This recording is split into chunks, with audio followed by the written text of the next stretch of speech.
നീ ഒരു പെണ്ണ് കെട്ട്. ഇതിനെ കെട്ടാൻ പറ്റിയ പെണ്ണ് എവിടെ ജോർജ് ചേട്ടാ? ഇതാണ് ലോക കോമഡി. അണ്ണനൊന്ന് കണ്ണു തുറന്ന് നോക്ക്. പെണ്ണിന്റെ പ്രപഞ്ചമല്ലേ ഇത്? സത്തം പോടാ, പേസക്കൂടാ. നീ എന്റെ അമ്മയെ കണ്ടിട്ടുണ്ടോ? ഇല്ല. ഈ ജോർജ് ചേട്ടൻ കണ്ടിട്ടുണ്ടോ? എന്തൊരു തേജസ്സാ മുഖത്ത്. തേജസ് മാത്രമല്ല, ആ ക്യാരക്ടർ. എന്റെ അമ്മയുടെ ക്വാളിറ്റീസ് ഉള്ള ഒരു പെണ്ണിനെ ഞാൻ ഇതുവരെ കണ്ടിട്ടില്ല. അല്ല, അപൂർവമായി ചിലരെയൊക്കെ കണ്ടിട്ടുണ്ട്. പക്ഷെ അവരൊക്കെ നേരത്തെ കെട്ടിപ്പോയി. ഇവിടെ പെണ്ണെന്ന് പറയുമ്പോൾ നമുക്കൊരു റെസ്പെക്ട് തോന്നുന്നുണ്ട്.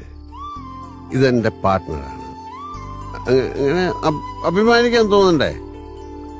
അങ്ങനെ ഒരു പെണ്ണെന്റെ കൺമുമ്പിൽ വരട്ടെ, അപ്പൊ ഞാൻ കെട്ടാൻ ജോർജ് ചേട്ടാ. ഞാൻ എത്ര പക്ക് കഴിച്ചു? 3 എണ്ണം. അത്രയുള്ളൂ.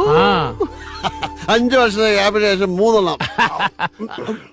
അയ്യേ, ഒഴിക്കോ ചേട്ടാ 3 എണ്ണം കൂടെ. കല്യാണി, കളവാണി, ചൊല്ലമ്മണി.